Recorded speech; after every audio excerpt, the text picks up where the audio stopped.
কখনো ভেবেছিলেন কি যে চালকবিহীন মেট্রোতে চড়বেন আপনি? না না, আর ভাবতে হবে না। এসব কল্পনা নয়, বাস্তবেই ঘটতে চলেছে। আমেরিকা বা ব্রিটেন? না না, তাও নয়। আপনার আমার ভালোবাসার শহর কলকাতায়।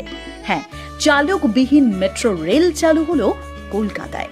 উন্নয়নের নতুন এক অধ্যায় পা রাখল পশ্চিমবঙ্গের কলকাতা শহর।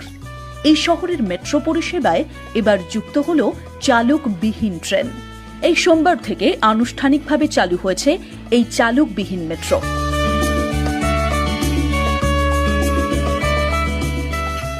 সোমবার ইস্ট ওয়েস্ট মেট্রোর শিয়ালদা থেকে সল্টলেক সেক্টর 5 রুটে যাত্রার মধ্য দিয়ে চালকবিহীন মেট্রো পরিষেবার উদ্বোধন হয়ে গিয়েছে।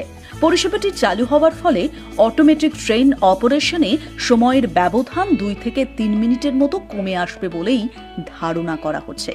এক্ষেত্রে শিয়ালদা থেকে সেক্টর 5 এর মধ্যে মেট্রো পরিষেবার ব্যবধান 20 মিনিটের বদলে 17 মিনিট হবে।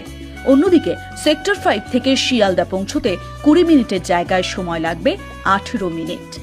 তবে দিনের প্রথম এবং শেষ মেট্রো পরিষেবার সময়সূচি একই থাকবে।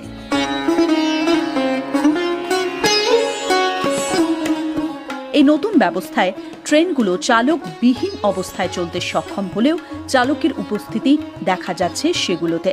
এ ব্যাপারে সংশ্লিষ্ট কর্তৃপক্ষ বলছে, কলকাতা শহরে মেট্রো রেলের এই পরিষেবাটি একেবারেই নতুন, তাই শুরুর দিকে মেট্রোতে চালকদের উপস্থিতি নিশ্চিত করা হচ্ছে।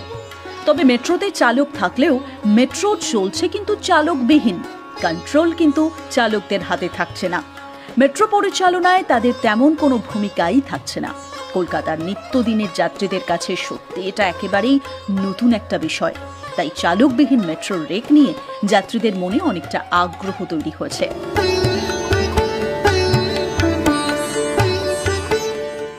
এভাবে মেট্রো রেক চালানো গেলেও শুরুর দিকে যাত্রীদের নিরাপত্তার কথা মাথায় রেখে কেবিনে চালক উপস্থিত থাকছেন।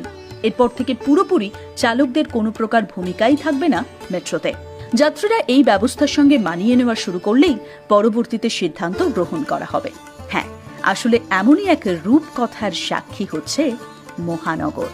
তাহলে আপনি তৈরি তো চালকবিহীন মেট্রোতে ঘুরে বেড়ানোর অভিজ্ঞতা নিতে? কত কিছু ঘটে যাচ্ছে এই কলকাতা শহরে, আর তার মধ্যে অন্যতম হলো এই চালকবিহীন মেট্রো, যা আসলেই কলকাতা শহরের নাম আরো এক ধাপ উপর দিকে করল।